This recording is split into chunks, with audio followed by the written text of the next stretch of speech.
Morning, everyone, and welcome to The Last Click. I'm really pumped to be here with a good friend of mine in the industry. We met a number of years ago, and we've worked on a few different projects together over the years, it keeps it fresh and exciting. My good friend Andrew is here. I'm going to let Andrew do an introduction of himself and talk about his great history and what he's up to now. So, Andrew, thank you for being here so bright and early in the morning. Man, for me, it's 7:11 a.m. and you're kicking off the day as well in Ontario. Yeah, Chris, great to see you again. Yeah, my background is a little bit unconventional. I started as a consumer packaged goods guy. I'm getting classically trained at Unilever, then opted to pivot and make a change around the early 2000s, bring some brand wherewithal to e-commerce, did a bunch of different consulting work, whether it be for Sony Electronics, the Canadian Olympic Association. Ultimately, that led me down a path where I helped businesses understand the value associated with the deployment of technology, got heavily into the consulting arena when I joined Accenture. While a short-lived stint, it was an amazing ride, but at the time it was tough with our young family, and so made a pivot. Ended up joining an emerging footwear brand that was just starting to take shape called Crocs. What, to be quite honest, I thought was just going to be a couple of years, ended up being the better part of a decade, where I became the managing director of Crocs Canada, sat on the board of directors of the offshore companies in Bermuda, launched our global golf shoe business, and really had a wonderful time along that journey. There were a couple of concurrent activities, not the least of which was becoming an angel investor. And it was through that lens that I moved at the end of 2016 to become the president at BioSteel Sports, a Toronto-based sports nutrition company, where I was asked to help solidify the foundation and scale that business so that we could potentially prepare ourselves for sale. Ultimately, in 2019, we transacted with Canopy Growth. I parted ways with the organization just leading into COVID, at which point in time, had a chance to spend time with my kids, but then quickly realized that I needed to keep myself mentally engaged. Started a couple of companies, invested in some companies, and then ultimately fast forward to the summer of, or sort of the late spring, early summer of 2025, where I was introduced to the founders of Warroad Hockey Company and really hit it off. It felt like it was a interesting mix of prior experiences, both the credibility that BioSteel had in professional locker rooms, coupled with some of the operational challenges with scaled growth that Crocs had. So great place for me to land. And I've now been in the seat as president and chief revenue officer for a year. What I love about your story and your career is every time that we've engaged, you are with a brand and you're really defining that brand and taking it from a level where it's like it's kind of hit this early maturity state and you're finding ways to take it to the next level. And I remember when it was like Crocs is one of those brands that I feel has over the last 25 or so years, however it's been in the market, where it goes from super popular to almost feel like dead in the water to a revival of popular again to dead in the water. And like I think it's done that three times and you've been a part of that journey. And then BioSteel coming out, it felt like it came out of nowhere. And I'm sure that wasn't the story behind it, but every athlete my age drank Gatorade. That was it. Like that was what you did. That's what you threw on your coaches when you celebrated. And then all of a sudden BioSteel comes out. And I remember coaching hockey during that period and every kid was rejecting Gatorade. They just wanted nothing to do with it. This was the hottest thing that was out there. So navigating both rapid brand and scale, tell me about both of those journeys a little bit more. I'd love to hear what it was like with building those into mass market retail. Yeah, it was interesting. Crocs was, certainly a little bit of a phenomenon, and well admitted, I had nothing to do with product development. My responsibilities were how do we operationalize the demand for the product in Canada. And, when I initially joined, we were wholesale and direct to consumer brick and mortar retailer only. We had locations across the country from Quebec City to Vancouver. And so, one of the first tasks was how do we turn, Crocs.ca from a marketing website to an e-commerce transaction engine? And, that wasn't for the faint of heart because, around 2007 to 2009, you had Amazon, and they were setting the expectations of e-commerce that you needed to deliver in 48 hours. If you weren't delivering in 48 hours, you were behind. And what made that challenging for Crocs is we didn't have a distribution center in Canada. Our distribution Right. center was in Orange County, California.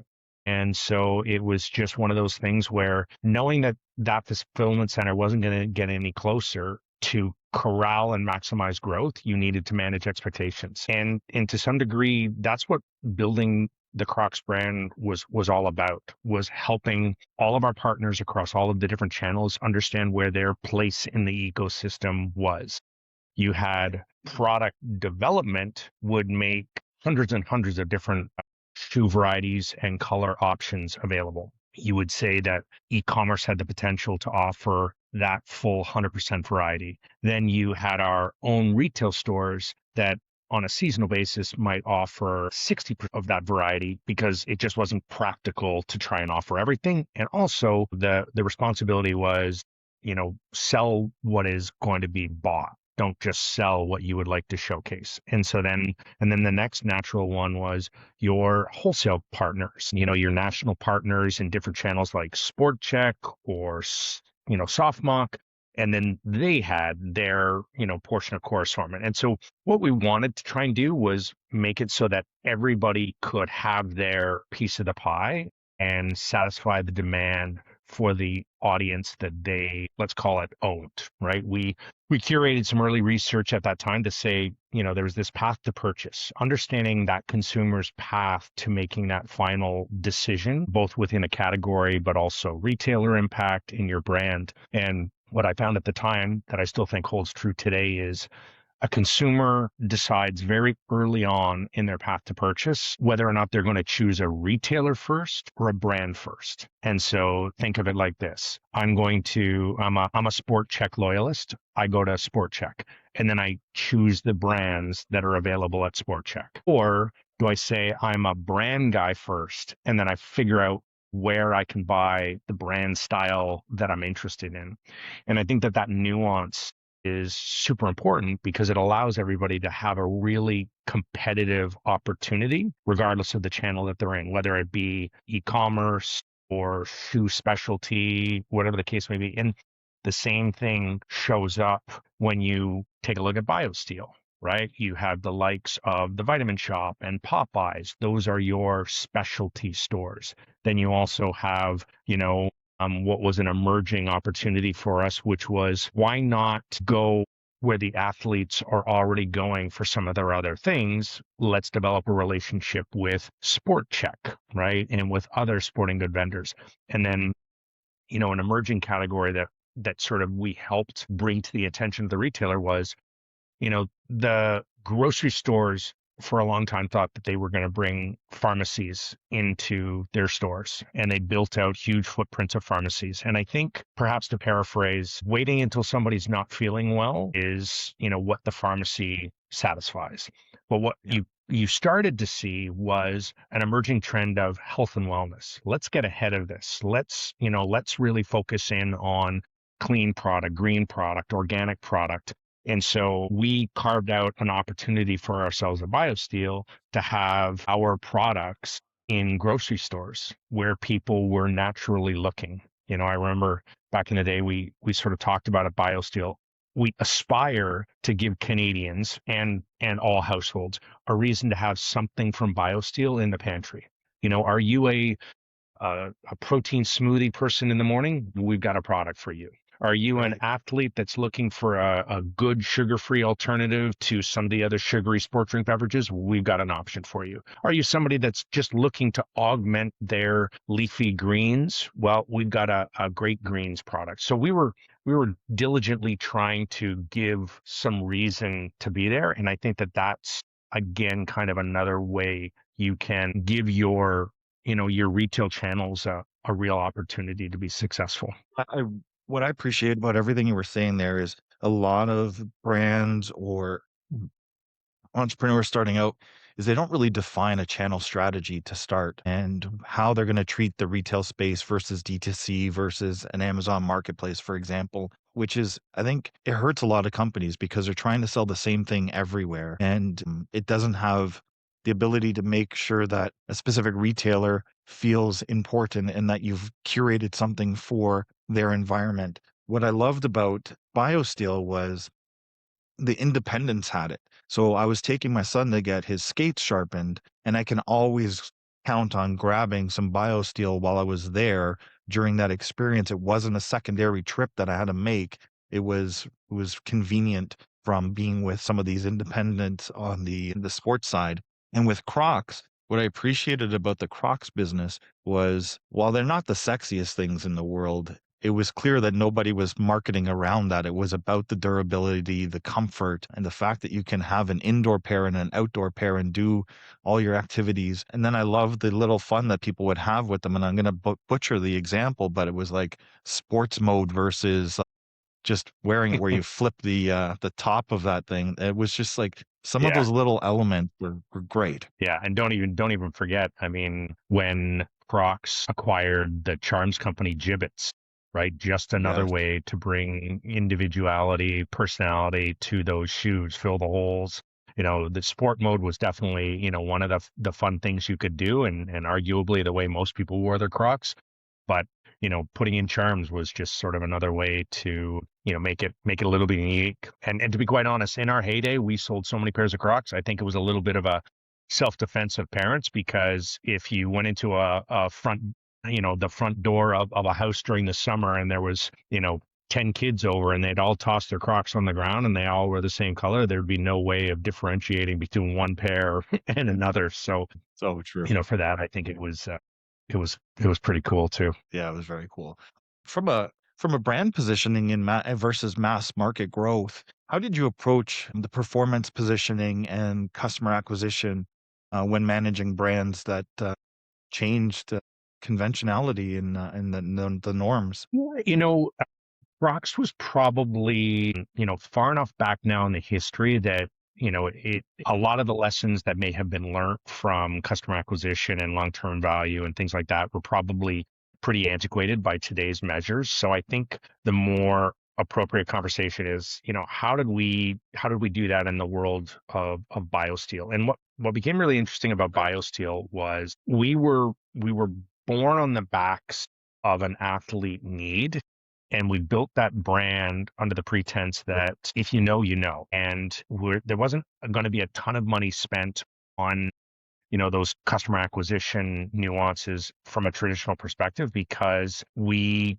had those kids. We had your son saying, I don't want to be a Gatorade guy. I don't want a green bottle. I want the red bottle. That's the brand with which I identify. And what's kind of interesting, and I made reference to it in sort of my intro. There was something that always stuck with me when I worked at Sony, and it was the positioning they had back in the day that actually was the name of their e-commerce site. It was sonystyle.ca. And the positioning was, if you asked a person, what kind of TV do you have? You'd have one handful of people that would say, oh, I have a 65-inch, smart TV. But then you had a lot of other people that would say, I have a Sony. And I think what was interesting about that insight was there are brands that really identify with their audience. And so, over time, at BioSteel, people were just like, I am BioSteel. That's my brand. That's how I feel my personality is. I work hard. I'm proud of what I put in my body. I want to perform at the highest level like the athletes that I see, regardless of the sport. And so, when I think about the money that we would have spent to acquire new customers, very little of it would be spent in the way today you would measure, Mm. that type of thing. For us, it was about just showcasing how many different athletes choose us, right? Weren't being paid to use it. The ultimate example was NHL dressing rooms at the time.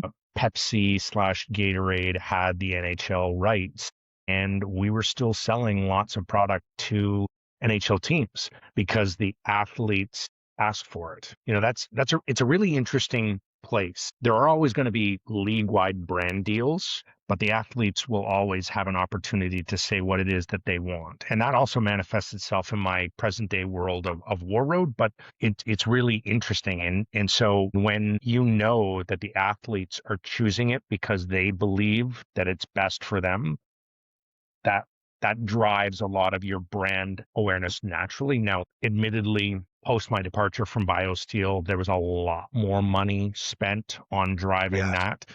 I don't have those details with regards to sort of how effective that was, but in the early days, that's how we grew the brand awareness and our positioning. Yeah, there must have been a great content strategy at the beginning because I remember, because I was coaching a lot, and the kids were the ones that were marketing it to the parents. They were the ones that were well aware of it, and you just saw this shift right down the bench of all the kids all of a sudden, from the BioSteel water bottles, the actual formula. It was a pretty impressive component because I wasn't seeing commercials about it, and it was just something that kids kind of discovered before the coaches, the coaching staff, and their parents, which was pretty incredible to watch. Let's switch gears here to ROAS versus contribution of margin. I asked some of these things because with the last click, we're all about conversion. And conversion in our industry is like, if you're spending a lot of money and you don't see it converting, especially in some environments right away, it's not working. I'm a big believer in lifetime value, and some of these things are a longer purchase decision, but we can have that debate another day because it would be a long one.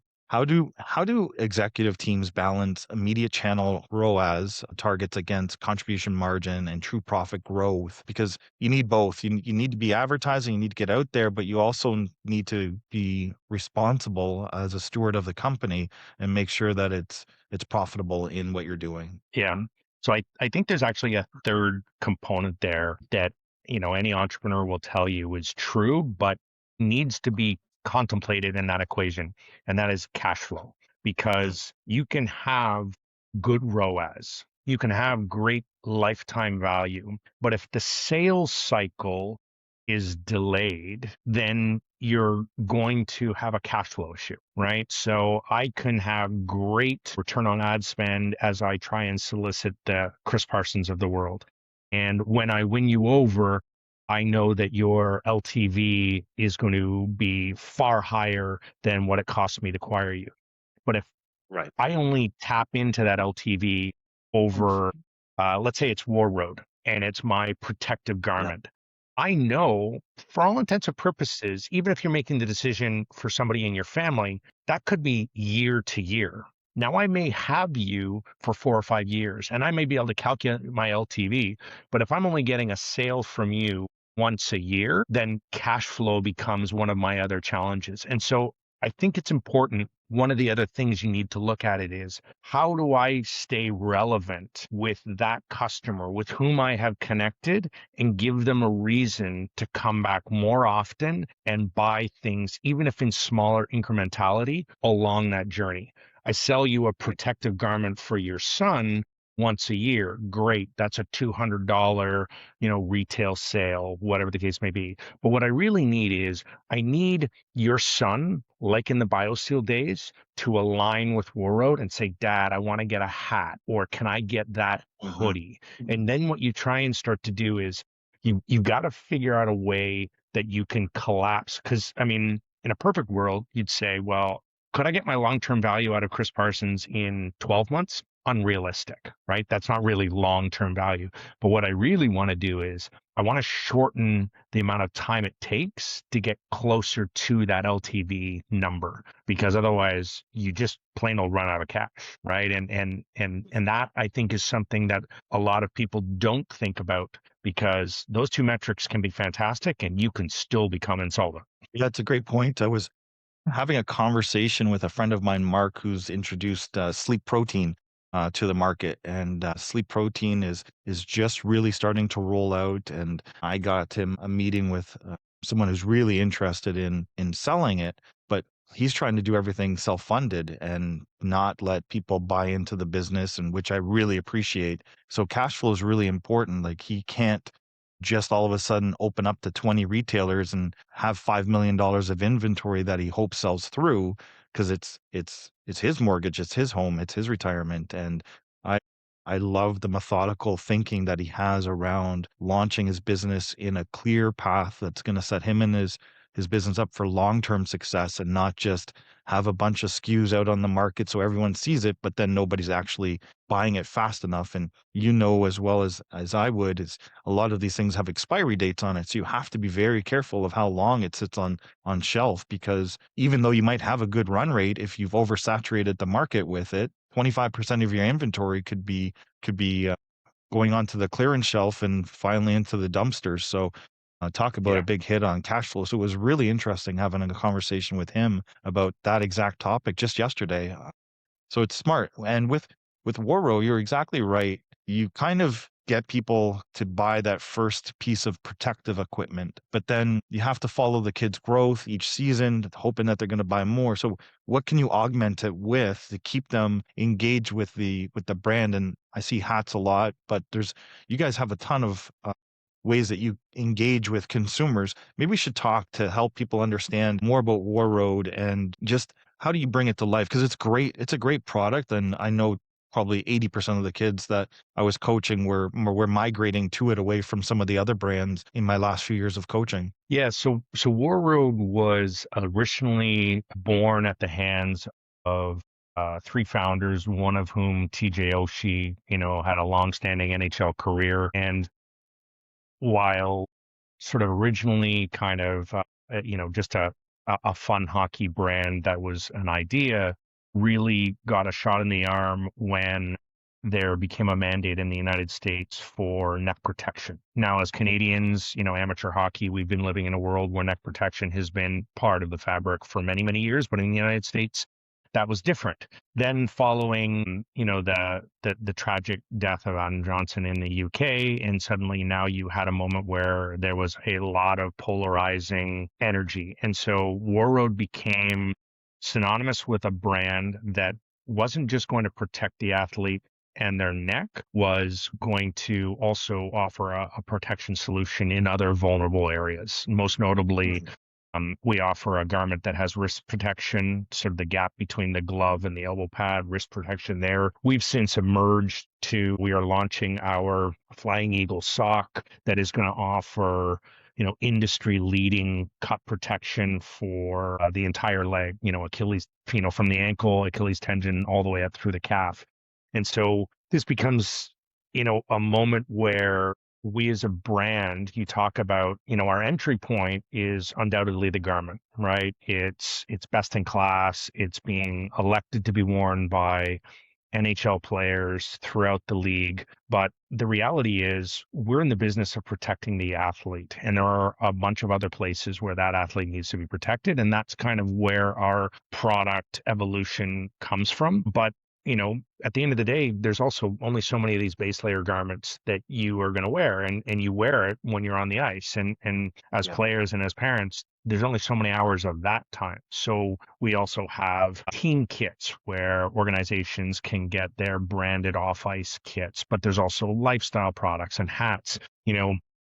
A throwback to the conversation about BioSteel. One of the other crazy things was, we built a water bottle business with BioSteel. Right. And what made that fabulous was BioSteel was back then and is still to this day, it's not as inexpensive as just a sugary beverage. And so what the water bottle did for us was it allowed people to be part of the brand, even if they just had water in it. And Mhm. so that was just kind of another interesting nuance. Like, how do you create that connective tissue with the people so that way they go, yeah, I'd love to see, I'm looking for, a new hoodie. What does Warroad have? I'm looking for a gift for my dad for Father's Day. What does Warroad have?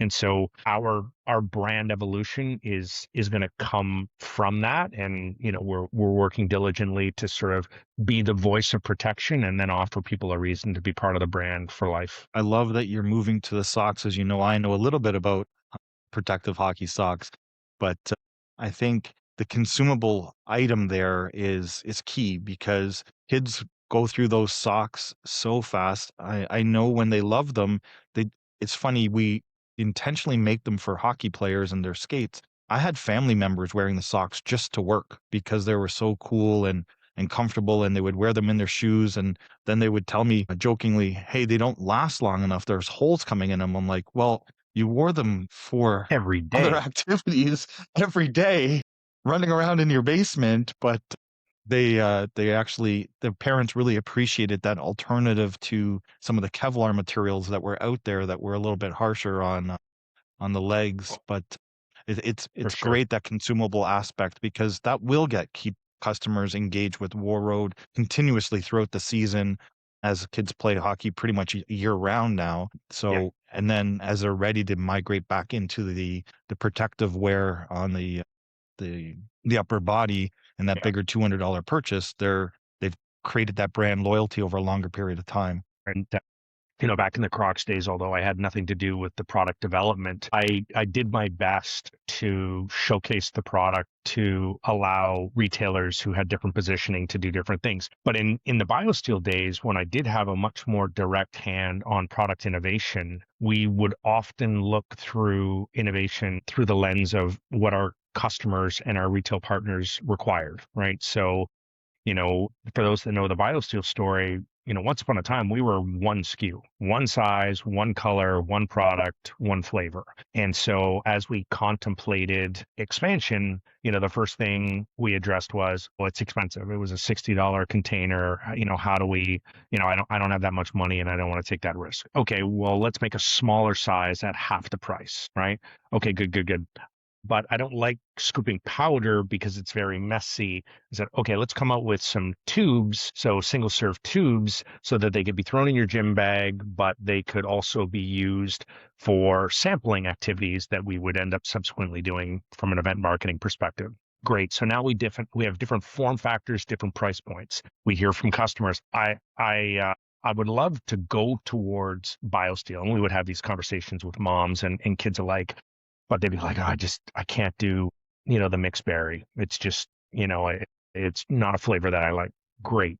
We take a look at, the two most commercial flavors from Gatorade, which was orange and lemon lime. And we're like, we're going to come out with that. So we're going to what we were doing is we were addressing the hurdles to adoption so that way people kind of like, okay, what are we going to do? And it's a really important way to look at it because retailers are always going to want new innovation on their shelf. Now, that might come in the form of flavor innovation. It might come in the way of pack size innovation because they just want their average cart values to go up and they don't want a $60 item on the shelf that only moves randomly. They'd rather two $30 items that moves more consistently. So it's really tapping into those nuances. And, even at Warroad, we position ourselves initially as the premier garment, and we were priced accordingly and we were technically built as such. But we recognize that there's probably only 20% of the market for whom that product is appropriate and financially achievable. We are about to launch that next tier. So think kind of that good, better, best strategy. We Right. want to demonstrate that we are a consumer inspired brand that is like, we can take that brand credibility and we can bring it down to a great entry level product. And so, one of the other ways that a company can become more resilient and hardened against cash flow, against managing all of the other things is listen to your customer, listen to your audience, understand what it takes to tap into the total TAM, the total opportunity, and not necessarily on a dollar value, but how do I convince every person on their journey to be with my brand? Because if you've got a young 8-year-old, they may love Warroad. Oh, dad, I need a Warroad. But Yeah. they're a young player that's 80 pounds. Do they really need a shirt that is designed and engineered for a 215-pound NHL hockey player? No. So we need to make a product that gives them a connection to the brand that's price appropriate for dad, mom, and delivers that safety so that they grow with that brand as that child goes from 8 to 12, starts going from house to rep to single A, all the way up to triple A. Now suddenly they're like, I'm a Warroad person. This is the only brand I wear. And then that's that affinity.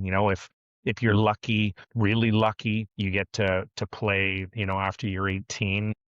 But worst case scenario, hopefully hockey is a game you play for life. And, protection is super important. I'm in my 50s. We don't move as fast as we used to, but the skates are every bit as sharp today as they were, 20 years ago. And so you don't want to get cut. So, it's a good place to be if you actually want to maximize LTV. Yeah, I'm in the 50 club now as well, and I can tell you, you get hurt a lot easier than you did as a kid, or at least the recovery time feels like it takes forever. Yeah. Hey, a few more things I want to get into because we talk a lot about how the brands have grown, and I really appreciate the point that you had about listening to the customers. I feel a lot of times retailers have this great connection with customers from a customer experience perspective, but they're not really listening. They're solving problems in the moment, but they're not taking those insights and really running with those insights to evolve. They're just kind of just checking a list that we've solved a specific customer complaint, and they think that's good enough. But you take the approach where it's feedback, not complaining. With your businesses, how do you truly measure incremental sales, especially with the omni-channel versus the direct to consumer? Talk about some of the measurements that you do when you look at from a platform attribution and some of the other vanity metrics that you look at. No, that's a great question. And I think the strategies that were curated in retail, when we were coming up were, bundling strategy. Or, there's lots of different pricing strategies. There's the bundling strategy, there's the everyday low price strategy, there's the high low strategy. And the one thing that I'm always reluctant about is how do you ensure that whatever strategy you choose for both pricing but also promotion is not rewarding behavior that was already going to be there. And so there was an example, and granted it was a little while ago now, but back in the Crocs days when we were really humming, right? We were really, really going across all categories within our own brick and mortar as well as our e-commerce. There was an interesting piece of data, which was the average units purchased per transaction was 1.47 when not on promotion. And so the interpretation of that insight was every other customer was already buying two pair, right? It was their natural proclivity to buy two pair.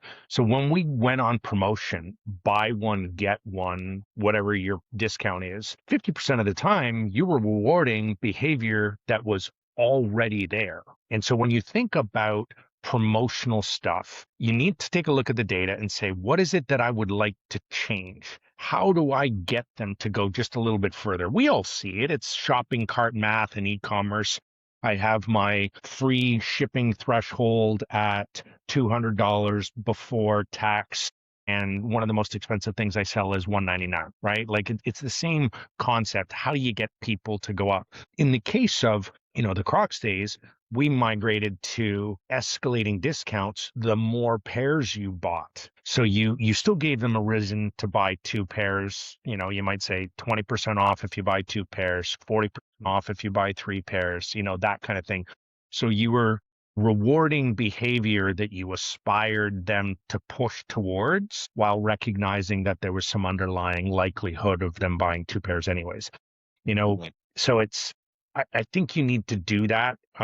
E-commerce is probably the most interesting one. It's the whole idea of other customers like this. I saw you, in the case of Warroad, you just bought a Tylo garment for your athlete. Would you like to buy a pair of socks? Or would you like, is there some other way that I could add to the basket to increase the AOV? Those are important things. Another another interesting nuance that I believe is is uh, is sort of the surprise and delight mentality rather than telling people how much cheaper you can get a product, tell them what more they get if they buy the product at full price, right?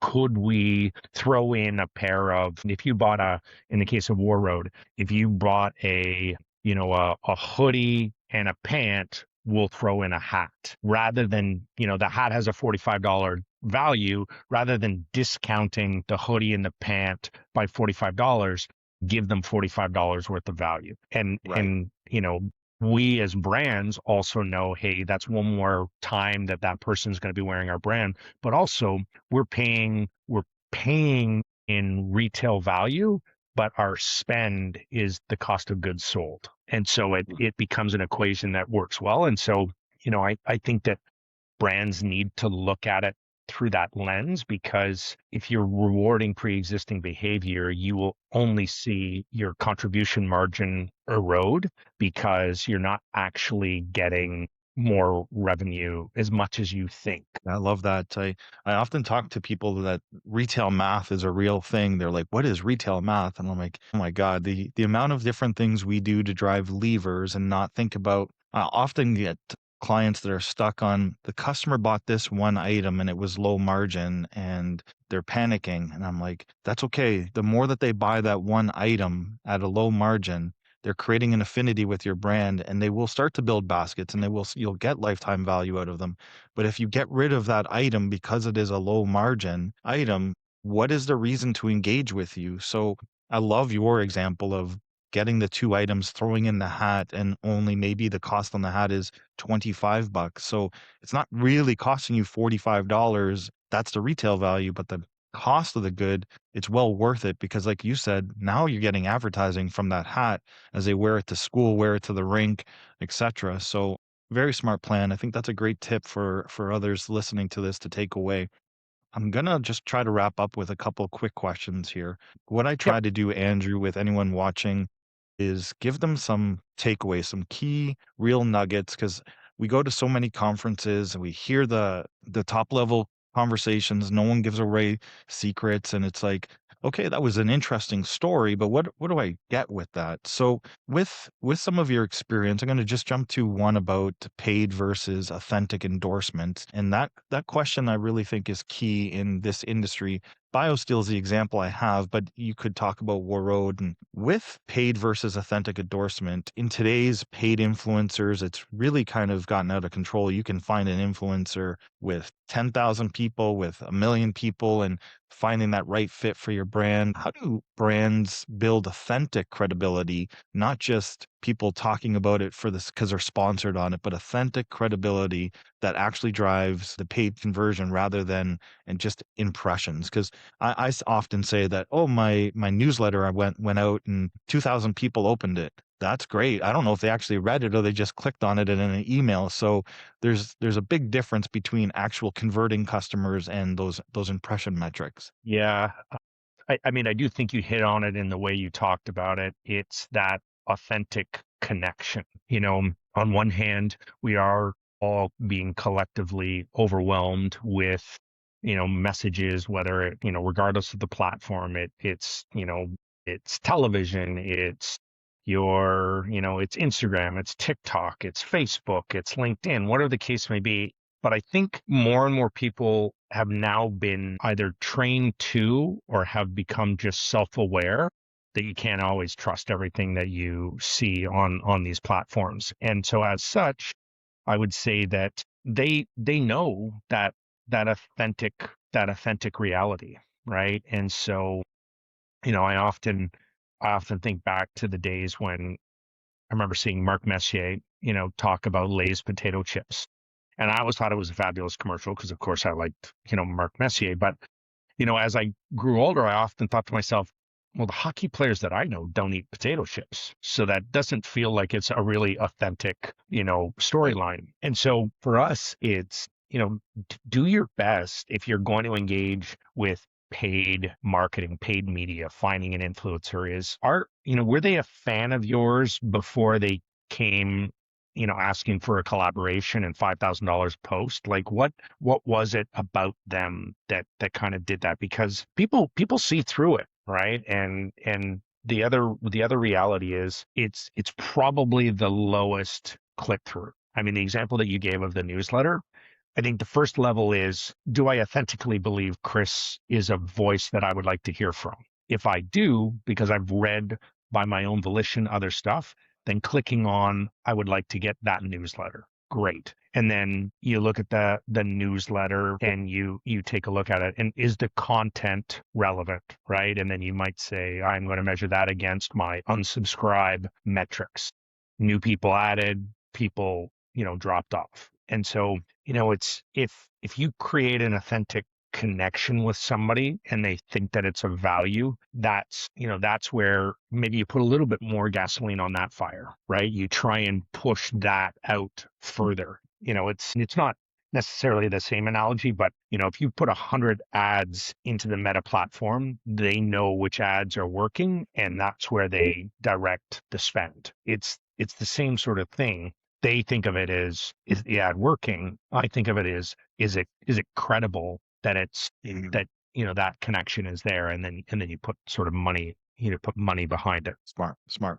Last question. The foundational rule for scale. If there's a founder, if there's a brand watching right now, what is the single foundational rule you would give to a retailer in a coffee conversation with you, sitting down with somebody, giving some advice for retail and e-commerce executives that are trying to achieve sustainability and profit first growth strategy today? So the one thing, anybody in my network, people that I have worked with and continue to work with today know about me is a saying that I have: all companies are going to be leaking oil. And that's just a reality. There are going to be inefficiencies across your business, and it's important to know where those are, but it's also important that as you scale business, you can't continue to leak oil on a linear scale, right? If I'm leaking oil today and I want to become 5 times bigger next year, I can't be leaking 5 times the amount of oil, right? That's not true scale, because at some point in time, those inefficiencies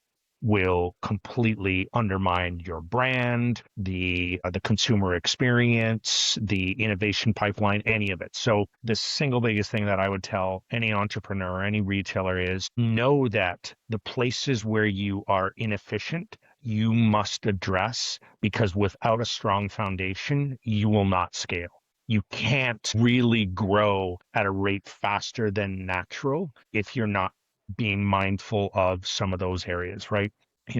Year over year is 3%, 5%. You would love, as a leader in your category, to grow, or the category is designed to. So here's what I say from a retailer perspective. A retailer like a Loblaws is going to say, hey, we want to grow 3% year over year. Departments are then burdened with the responsibility of growing their department more or less from that number. Then categories within departments take more or less of that. Then brands within that department take more or less. So if you're a brand that says, I want to work with Loblaws next year and I want to grow my business 35%, they might say, okay, well, give me a reason to understand that, because this is what my other category. It's like, okay, product innovation. I'm going to give you this. I'm going to improve my supply chain. I'm going to do these things. I'm going to get better turns. We're going to do all of those things. Because if you continue to leak oil, your turns are bad, your innovation pipeline is not on point, all of those things, those are places where you're leaking oil. You already said it earlier on.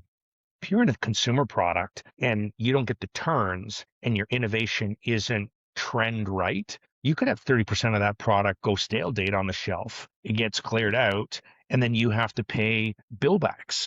That's the perfect example of leaking oil. You cannot scale if you're leaking oil at that magnitude, because then it just becomes exponentially more expensive. And it's hard enough as it is to be successful as a business if you've got payment terms with a customer that required them to pay you 60 days, 90 days after you delivered product. Like, it's a tough game. So my biggest comment on scaling is, be mindful of where you're leaking oil as you start to want to grow at a rapid rate. I love that analogy of the leaking oil, especially when you bring it into by category, because from year to year, there's some categories that will go on to decline. So you're going to have to overcompensate on a different category to make up. So while you were thinking maybe I needed to grow my category by 25%, as you go through the numbers and you see some categories are actually declining category, you might have to get more, another 5% out of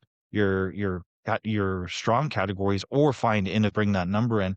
I had an interesting conversation with the food category the other day, and the impact that Ozempic is having on restaurants and having on people buying the same amount of groceries that they were is incredible. I never even thought of the unintended consequences of the adoption to Ozempic and other products like that on people's appetite, therefore causing them to buy less groceries or go out and eat less. Those people that are in those types of businesses, are they reacting to that, or are they just settling that those categories are taking away business from them now? It's so fascinating, the cycles that we go through in this retail space. But Andrew, this is great information. You and I could talk for another 50 minutes easily. I've had probably another 10 questions to ask you, but thank you for your time this morning. I really appreciate any conversation you and I have. You've been a great friend of mine in the industry for a long time now, and I know people are going to love this episode. So thank you. Hey, my pleasure, Chris. Anytime you want to do it again for part two, I'm happy to oblige. Awesome.